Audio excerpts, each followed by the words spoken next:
Hello, and thanks for coming. It's great to have you here. And this will be a very informal session. It is being recorded. And the reason for it is simply this. If you look at the study guide that I just posted on our Canvas place, you can see that down here we have, let me wait for this thing to disappear from here. Hold on a second.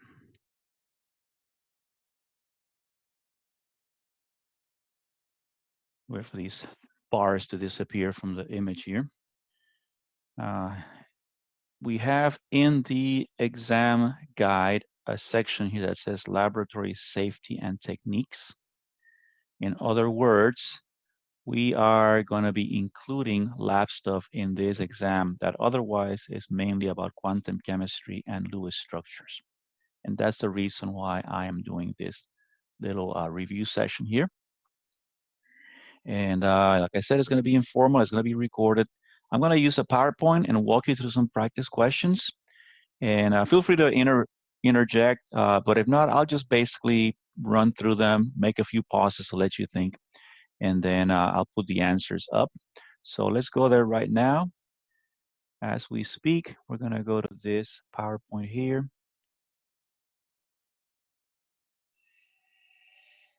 And this is going to be part of a PowerPoint that I'm going to post on Canvas, which will be a whole practice set.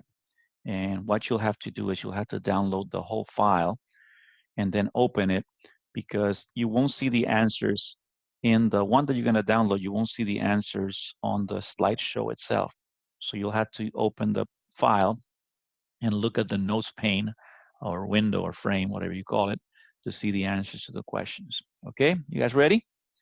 Okay, so I'm assuming that you all have studied already and that you have a good handle on lab equipment, lab safety, and lab techniques. So let's start with this one here. All right, let's go ahead and get this thing ready here for show. Okay, here we go. Here's 4 pieces of equipment that we use in the lab. What is the name of each one? I'll give you a few seconds to think about it. Number 1, number 2, number 3, and number 4. Okay, number 1. Good. Spatula. Very good. Number 2, what is it? Very good. Crucible. Number 3. You know this one. Easy, right? Graduated cylinder. Very good. Number 4. That's okay. I'll accept flask. It's technically an Erlenmeyer flask, although in some places they call it a conical flask. But if you said flask, I think that's okay. There are, though, different kinds of flasks, so be careful, because if it's a volumetric flask, I expect you to put in that extra qualifier in there to make sure that we know what it is, all right?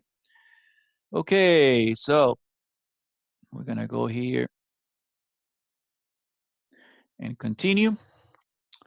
Let's go to the next one here. All right, let's go to the next one. There we go. Okay, now let's consider. Of these 4 items, which one would you use for transferring a small solid sample? Think about it.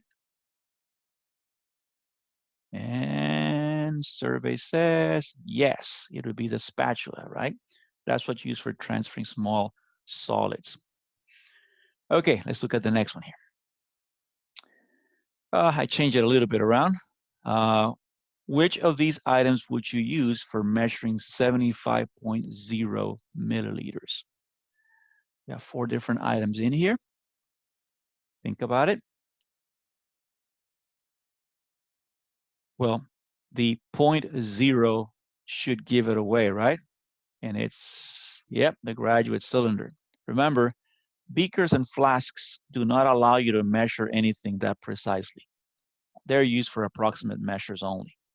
But if you want to get an exact measurement, you have to use a graduate cylinder. Of course, there's other instruments, such as volumetric pipettes, such as burettes.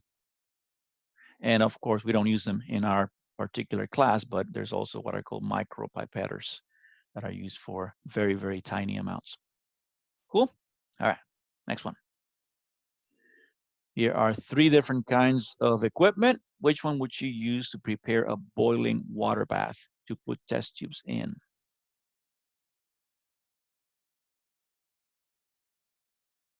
Very good. Excellent. That's right. The beaker. Notice that you wouldn't use the plastic beaker in the middle because if you try to heat it, it's probably going to melt probably before the water starts boiling. All right. Very good. Okay. Now I'm going to have you exercise your vision here. This is a eyesight test. Here are 3 measurements on a graduated cylinder.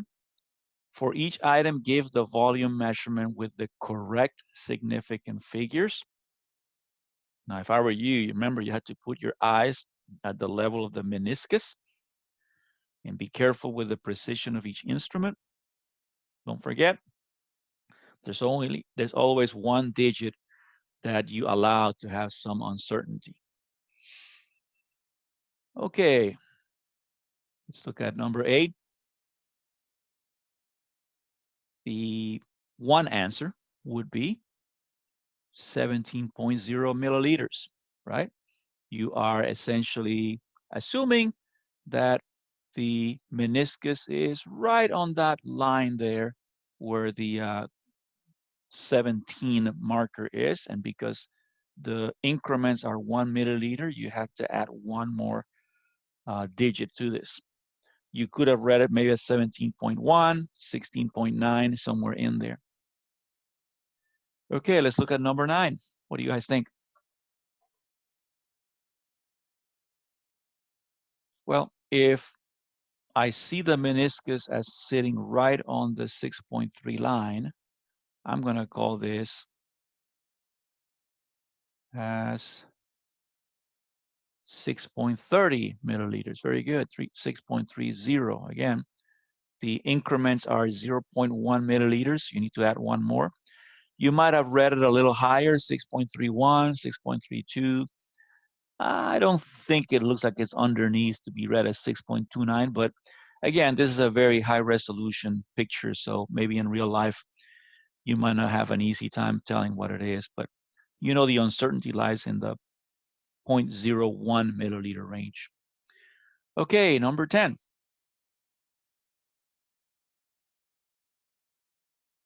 What do you think?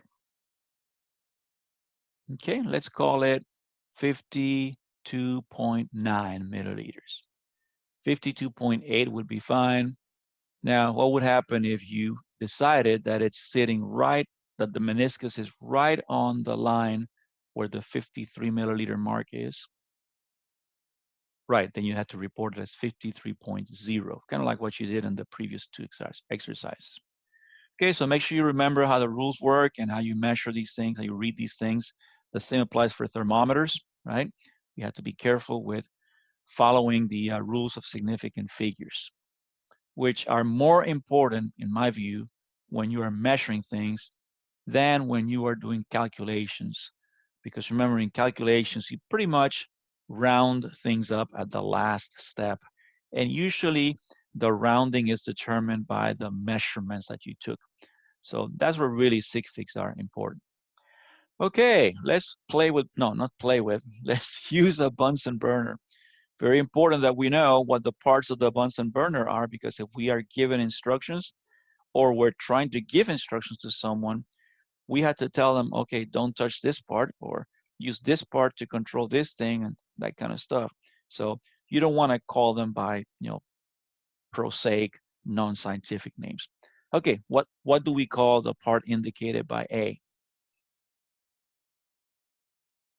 No, not the column. We usually call it the barrel of the Bunsen burner. Close, but let's keep it tight. What about the B item? Again, not the screwy thing. It's called the air valve. Very good.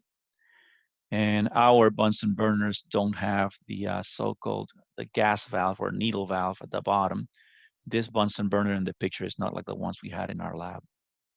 Okay, so you should know these things. Also, you should know how to handle a Bunsen burner, uh, how important it is to never touch the barrel of the Bunsen burner when it's lit. It's going to be very hot, or right after it's lit. Always manage it by the base of the Bunsen burner. Cool, let's go. Here are a sequence of 4 pictures of different flames coming off of a Bunsen burner. Which of these 4 shows the right kind of Bunsen burner flame? A, B, C, or D? That's right. D is the one. Remember? The outer kind of like dark blue cone and the inner kind of sky blue cone. And remember that the ring of space around the tip of that inner sky blue cone is the hottest part of the flame. Now, let's look at flame A. How would you get from flame A to D? What adjustments would you have to make? Of course, the first thing we have to decide is that A is not a good flame, right? Or what I call a lame flame.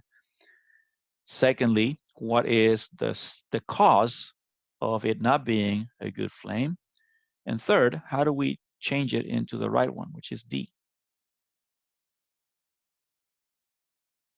So remember that a yellow smoky flame indicates that the system's not getting enough air, enough oxygen, right? So essentially, what you have to do is open the air valve, get more air in there until the flame looks like D. Easier said than done. If you guys remember our experiences with Bunsen burners in the lab, sometimes the Bunsen burners are not as nice and shiny as the ones you see here. They're all kind of rusted out. And sometimes opening the air valve causes the flame to extinguish because you're basically not having a good control of the amount of gas as well as the amount of air. So you have to play with both controls sometimes to get the right kind of flame. And in some of our cases, you remember, we could only get as good as flame C. Some of us were never able to get to the flame D ideal type. Okay, another aspect of our review is handling amounts and dimensional analysis. By the way, you notice that I am calling these stations. Notice that? So this is station 7. Hey, let me tell you where this comes from. While you read the questions in there, all right, while you read them there, I'm going to tell you the story behind all this. And you can start working if you have a piece of paper, or at least in your mind, how would you solve these problems, right? When I was teaching at Cypress College, we used to have something called a practicum. So at the end of the semester, all of the chemistry sections had to take this test.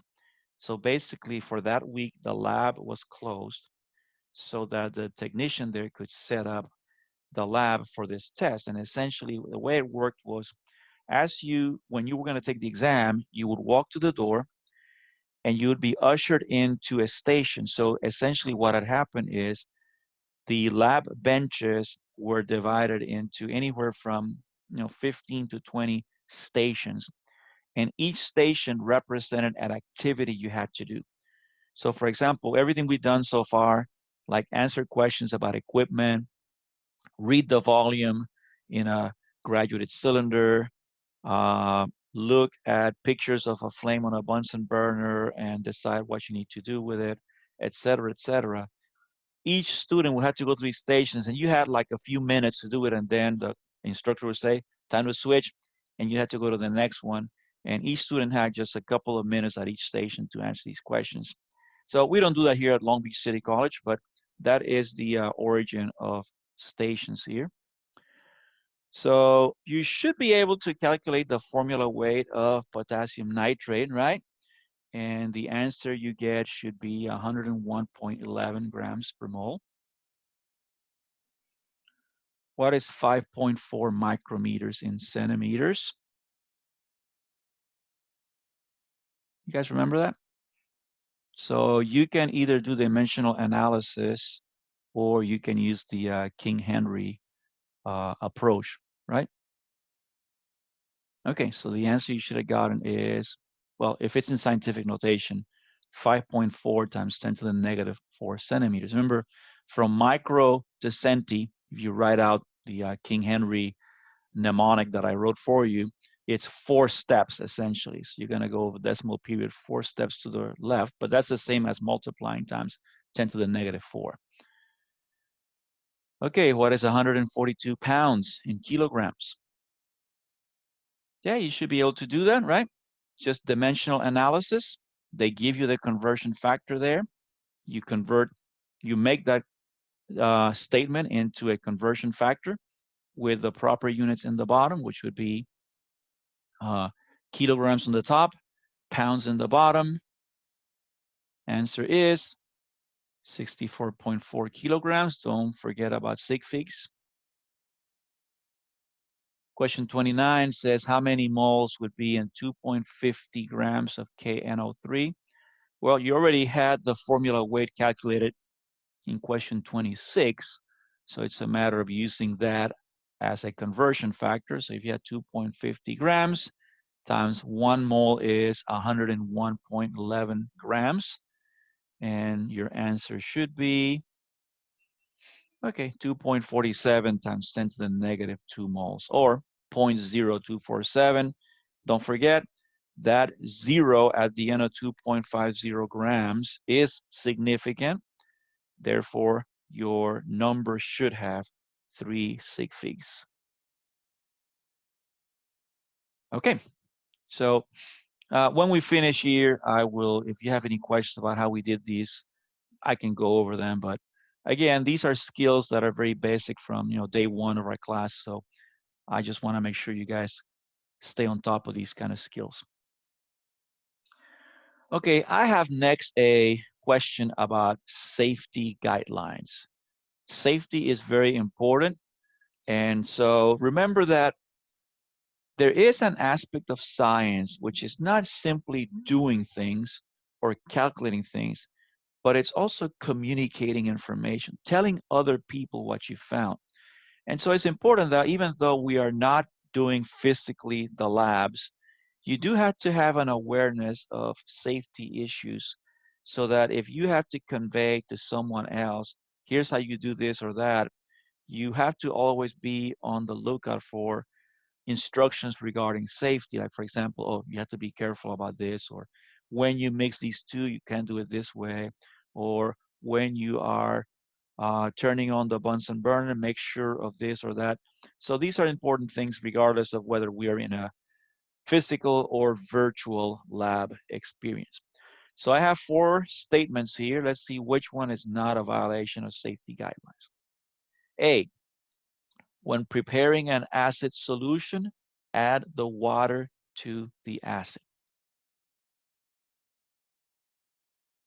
Okay, so that's a violation, right? Because if we remember the acronym AA, add acid, we always add the acid to the water. Remember, although it doesn't specify it here, when the solutions are dilute, it's not going to make a big difference. What we learned that was that, acid-base reactions are exothermic.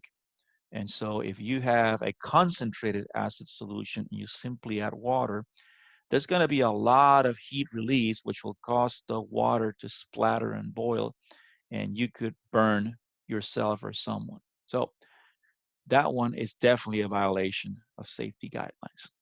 B, while doing a titration, take off your goggles to read the burette. It makes kind of sense, but as careful as you might be, you don't know what is happening around you. You don't know what your classmates are doing. You don't know if somebody's kind of walking right behind you with a beaker full of boiling water or something like that. So you always want to protect your eyes. So therefore, B is a violation of safety guidelines. We always keep our goggles on until everybody in the lab is done and the instructor says it's okay to take off your goggles. Gone. C, if you break a glass beaker, pick up the pieces of glass with your hand, then wash your hands for 5 minutes. No, right? You never pick up broken glass with your hand. I've been very adamant about that in lab. Never even try, no matter what kinds of skills you think you have, no matter that maybe there's only 2 pieces in there, very easy to pick up. No, you always use your, your brush, right? And your broken glass box and your scoop or dustpan or whatever the lab has provided for broken glass. Okay, so that is a violation. Okay, now I don't usually do this in exams. You'll rarely ever see me do a multiple choice question where the choices, all of the above or none of the above are in there. I don't like that kind of stuff. So by elimination, that means this one must be the one, right? During lab session, wear closed-toe shoes. Definitely. Yes, you want to wear closed-toe shoes. As a matter of fact, I think over the past couple of years, I've changed that to simply closed shoes. In other words, you want to protect also your ankles, right? The back of your foot. But anyway, that would be the best answer here. Okay. Like I said at the end of the session, if you have any questions, I can answer them. Okay, this is our final station here. I know they're not probably in order, but it doesn't matter. Station number 9 would have been a series of questions about data analysis. I'm going to let you read them for a moment. I'm going to take them one by one, all right? But I want you to read them first and start thinking about them. Difference between primary and secondary data. Difference between accuracy and precision. Difference between percent error and percent difference. I'm sorry. On a graph, no, what is the y and what is the x? And last question, why do we heat a reaction mixture to constant mass? Hopefully remember that technique, right? Okay, let's take them one by one. First question. What is the difference between primary and secondary data? Okay, some might say, yeah, I know, I heard you. Some might say, oh, you do primary data in ink and secondary data in pencil. Well, that is true in terms of what you do with it, but it doesn't really tell me the conceptual difference between them, right? The difference really is that primary data is the data recorded during the course of the experiment. It includes measurements, observations, right? Things like that.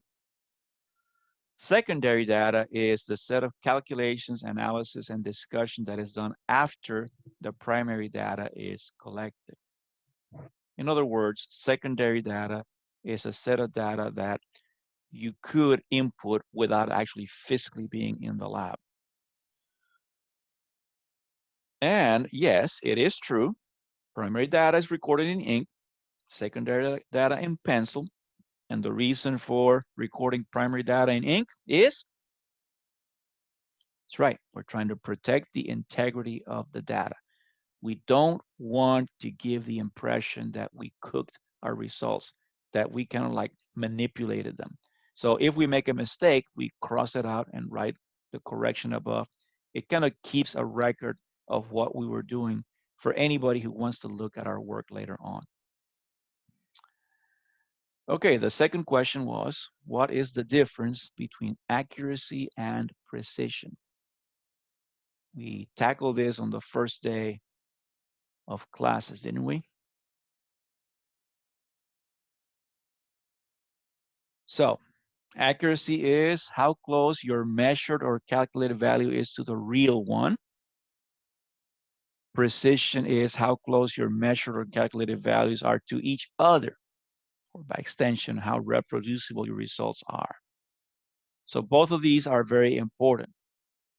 We try to not guarantee, but improve our prospects of accuracy by being careful, by following instructions, by taking careful measurements and using our rules of precision of significant figures so that we can get to the value that's closest to the real one.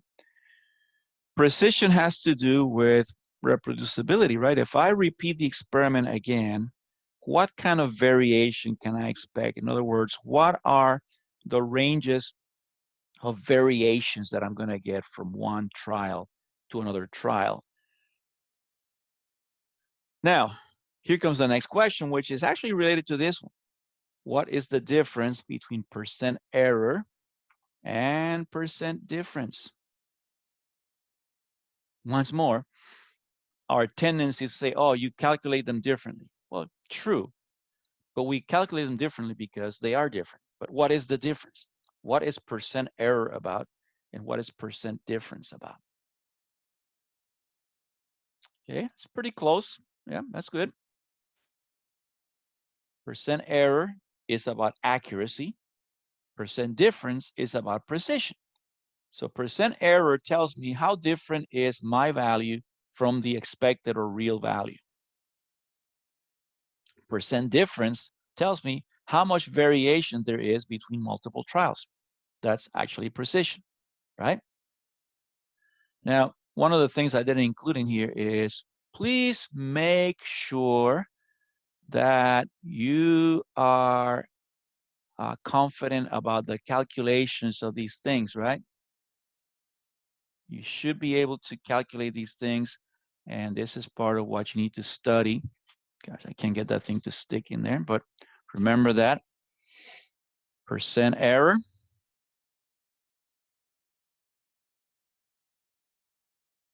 Oh, I think my screen froze here a little bit. All right.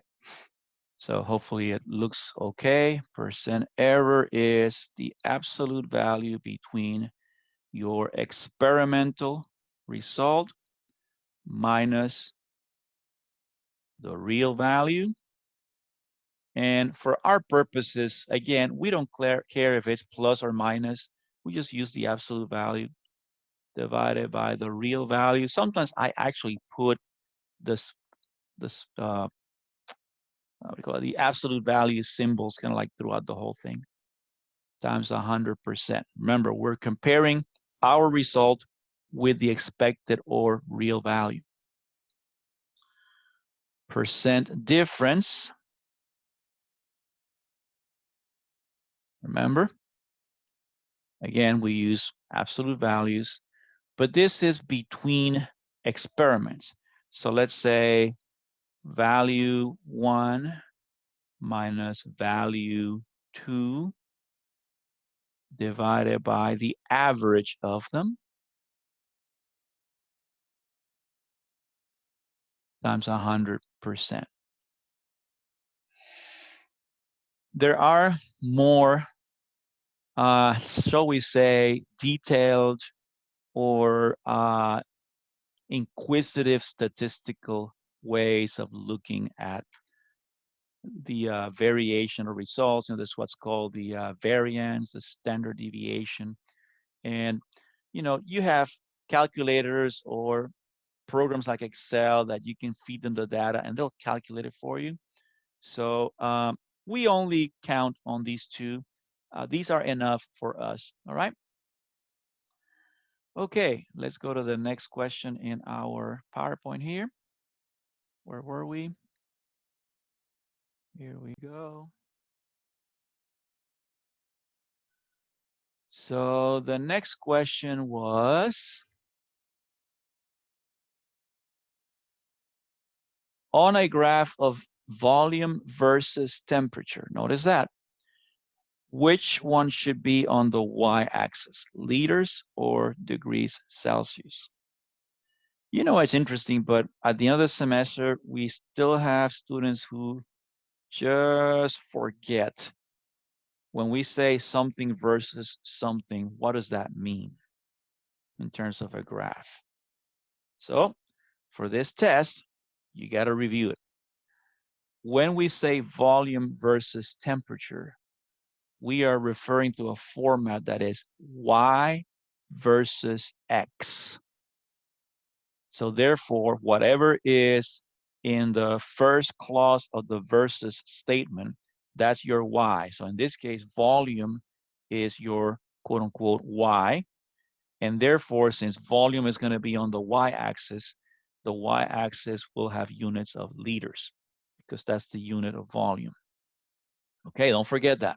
When we say something versus something, the first property listed is the Y. The second property listed is the X. All right? I know. It may be that you go then on to a statistics course and they're going to flip it around. But here in chemistry and most physical science, this is the way that we handle it, okay? All right. I think the last question is, why do we heat a reaction mixture to constant mass? Well, I think the first thing is, what does that mean? What does it mean heating to constant mass? I hope you remember in several experiments, we did, let's say, for example, a round of reaction. We measured the mass of the product. And then we did a second round of reaction and measured it again. And we asked, are those two final results within X milligrams of each other, right? 10, 20, 50 milligrams, whatever. That is what it means to heat to constant mass. It means that between one round of reaction and the next one, the variation, the difference in mass is minimal. It's below a certain threshold. Now, why do we do it? That's right, to make sure that the reaction is complete. This is kind of like our way in the macroscopic world to ensure that everything at the atomic and molecular level is complete.